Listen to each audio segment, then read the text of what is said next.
guys, this is Rachel Kirkland here, the Modern Shaman. Thanks for being with me for another YouTube video of the week. If you're new to my channel, then you're welcome. But that sounds horrible. Then you are welcomed here. Like, I just want you to feel welcome amongst us, and that was my thought behind that. You know what I'm hearing in my head right now? This is because I have a 7-year-old child, but basically I'm hearing that Moana song where the guy's like, "You're welcome." Okay, anyways, back to it. If you're new to the channel, I am glad you're here. This is a wonderful group and a wonderful energy of questions that you send in, and basically responses that kind of open us into an ascension dialogue, a shamanic dialogue, a dialogue of spiritual growth and our personal journey here as spiritual beings in a human body. So all questions are welcome, and each week I offer one for you guys. If you would like to check out my website, it's themodernshaman.net. There's a ton of info, a ton of programs, a ton of teaching modules of ways to set up personal sessions with me for healing or soul retrievals or traditional seer, psychic sessions, as well as past life vision sessions, mediumship sessions, you name it. There's a ton of offerings there on the website. So I do hope that if your heart is kind of beating in a sense of like intuitive yearning for more, that you will follow that intuitive nudging and check out the website and connect with me. I'd love that. Okay, here's the video question of the week. It says, could you make a video on how to release childhood wounds? I was an empathic child raised in a household with fear, nervousness, anxiety, and victimization. I love my parents with all my heart, and I know they did the best they could. I've been working on spiritual development for several years now, and by far, these childhood wounds cut the deepest. Absolutely, and you're not alone. I work with a lot of clients on that. Childhood wounds. I've talked about this in other videos, but honestly, the tricky thing about childhood wounds is that they're harder to navigate or heal through traditional like psychoanalysis or viewing it through the mind, basically, because you are a child and your cognitive development was not to a level where you could fully process all the trauma that you're receiving. So when we receive trauma as a child, it's stored in all these weird chakras and all these weird organs of the body. It's kind of stored in these unexpected areas that are typically subconscious or are sub-layering, and so they pop up in these weird triggered manners, but we don't often know how to get to them through an analytical way, or when we try to analyze them and work through traditional psychiatric or psychology or inner child work, we get the mind stuff, but there's still this under layer that never seems to have full healing. This is the power of like a shamanic healing or moving into soul retrievals, which are, if you're unfamiliar with that, I have a video on it, but it's essentially the belief in the shamanic community that we lose or let go of fractal aspects of our own soul, that we give them away or start to kind of deplete parts of our soul. And so the soul retrieval ceremony is calling that and retrieving those aspects of the self that we feel like we've lost through trauma or certain experiences, or just a regular relationship that may have been toxic and we may have been giving away of the self, small increments at a time. But this is one of those types of things when we talk about childhood trauma that oftentimes requires the type of deep shamanic soul retrieval or aspect of the self where we can get to those unconscious layers. Okay, let me see what I first want to start with here. How to release that. Oh, I know what else I wanted to mention. I love that you said I was an empathic child, because that is like, I see that all the time. Big red neon light flashing about empaths are those that are highly sensitive people and identified as such, or clairsentients, those who pick up on the non-physical communication through energy, through vibes. If that's you, oftentimes there is childhood trauma that's stored in the energetic body. It's stored in those sensational reactions of the muscular tension, or the systems of the way that the fight and flight response in the body and the endocrine system of the hormones releases through you, because it was an automatic response of your clairsentience, of your psychic sense of picking up on the energy of others, of situations, of households, and you weren't processing it through the mind. It was just an automatic guttural response. And a lot of empathic children share your experience of being highly sensitive, not knowing at that age how to create psychic boundaries, emotional boundaries, and so they were bombarded with a lot of energy that really impacted them. So I just think your question's really relevant. I love that you mentioned empathic children, because I feel like I have a heart for empathic children because of that point, because I feel like so many, now that we're coming into this time of ascension and people are aware more of the psychic dialogue and language of spiritual development, they're becoming more conscious of how they were impacted, where people didn't mean, and you said that, you languaged it really well, like, I love my parents, they did the best they could. A lot of times it's unintentional impact, but because you are highly clairsentient or empathic, you are reading clear as day and feeling clear as day all the vibe or the energetic impact of the situation. Even if the person is being very cordial and kind in the way that they're saying things, or they're doing the right thing, or it seems like they're a good family, you're picking up on all that underlying energetic gunk. And as a child, oftentimes we don't know how to process that, or we don't, again, have boundaries around what it is, or we don't recognize that that's theirs and it's not mine. I don't know how to separate it. So I'm really big on educating our own children when we see that they're empathic or sensitive in any way, shape, or form, and encouraging them and giving them a language of how to create something that feels safe for them, as well as independent from others and a sovereign being, and recognizing what's their own energy and others' energy. So that's a whole nother video, a whole nother process, but I love that you mentioned that also. I think that so many people will resonate with your question. Okay, where do I want to go with this? I'm looking at it. Okay, the first piece of advice that I will give you. Y'all want to know something? I'm sorry, I tangent on these things, but it's like 100 degrees outside in Texas, honestly, and it's cold in here in my office. It is always cold, so I always have these little slippers on. You want to see my little slippers? But the slippers, they're dirty on the bottom. They make my feet itch, so I'm like itching my foot. I don't know if y'all can hear that on the microphone at the same time. This is the reality of my world when you work alone in this independent manner. Okay, so I'm going to get back to it. It's a deep topic, and I promise I want to be respectful of your question and your energy. First thing that I would recommend is that if you're wanting to clear this, whether for yourself or for another as a practitioner, that I would recommend that you scan the body to note where the trauma is stored. Okay, this may be stored in the chakras, it may be stored in the systems, like I said, the endocrine system, which, you know, involves your hormones, your pituitary, pineal, your thymus. It may be in the organs themselves. It's funny because childhood trauma is stored in funky places. It just is.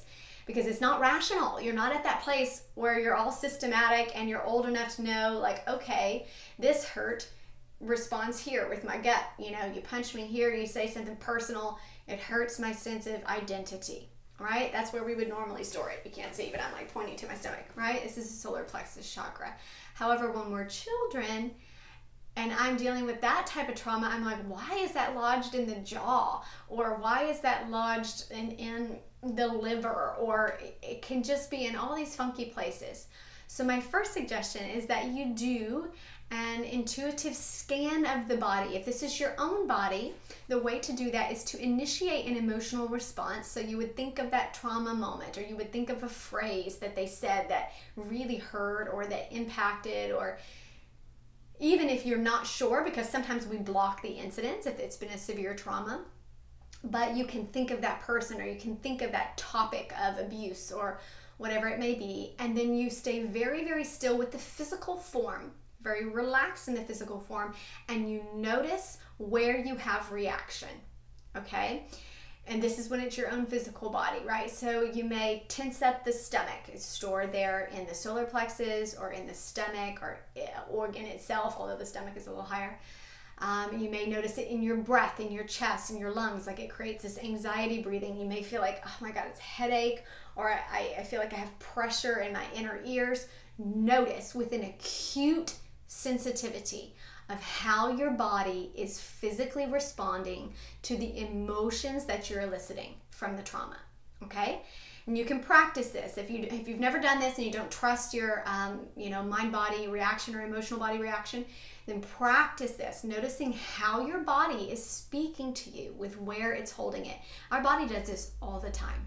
But honestly, we don't listen, or we haven't been taught to listen, or we don't slow down enough to notice the physiological responses in our physical intelligence and the way that our muscular structure stores this. So all that being said, scan the body first, noting where that trauma is being stored.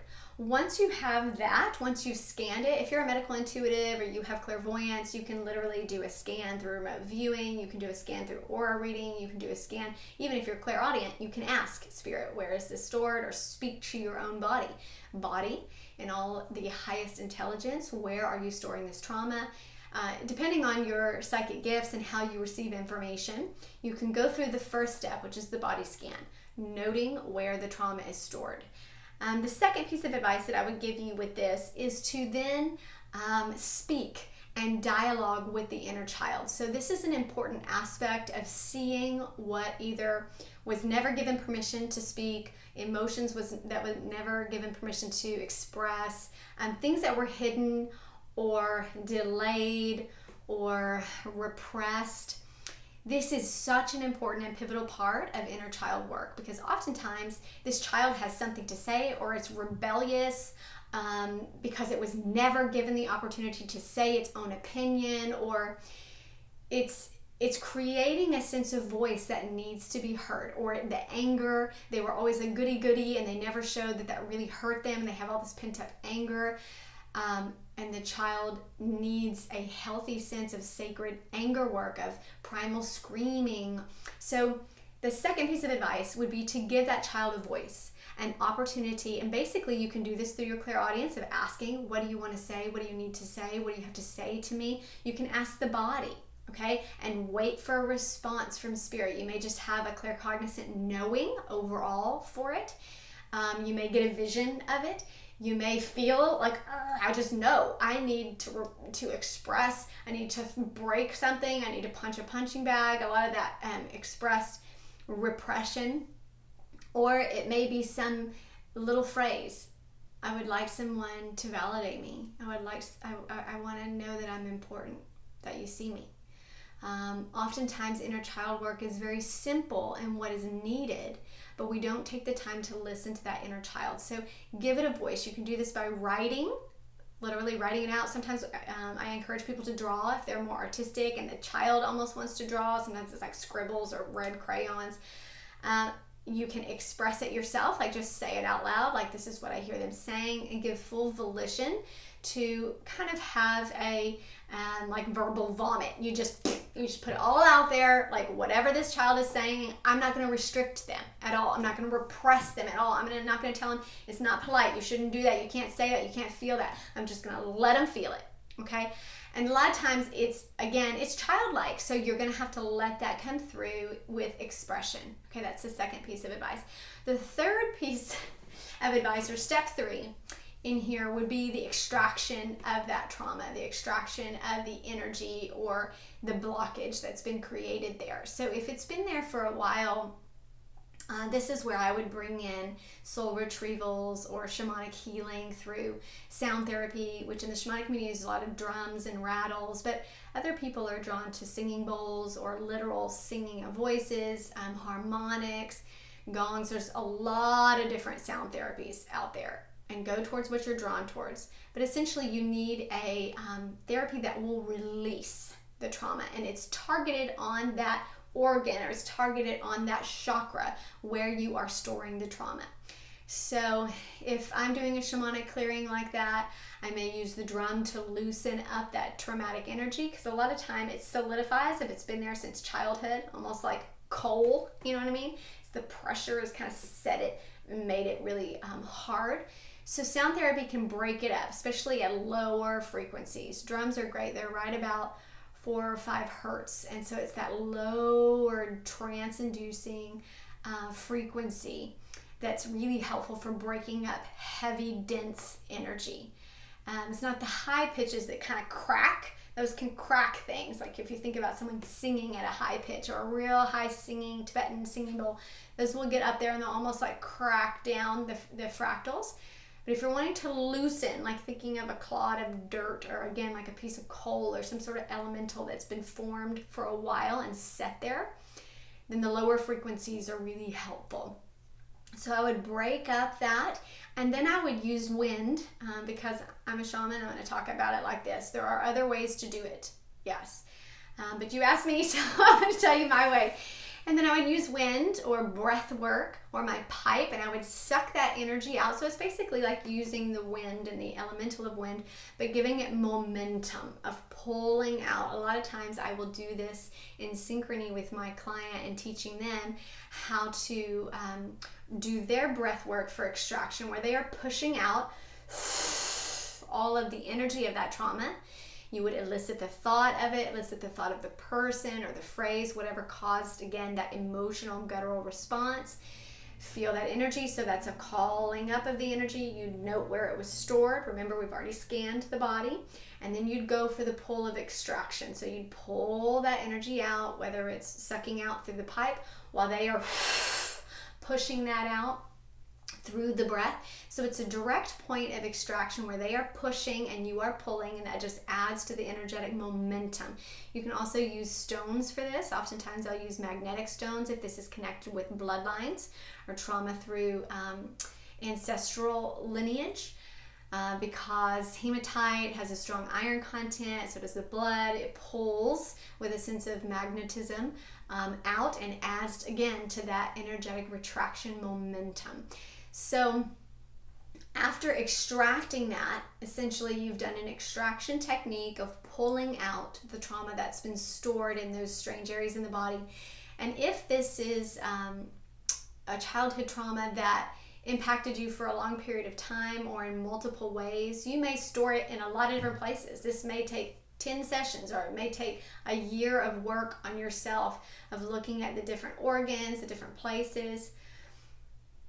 It's different for everyone, okay? It's not a one size fits all type of release, but essentially you may be clearing, and I would go through each point, each trauma point, finding it, locating it, giving it a voice, and then extracting it out, okay?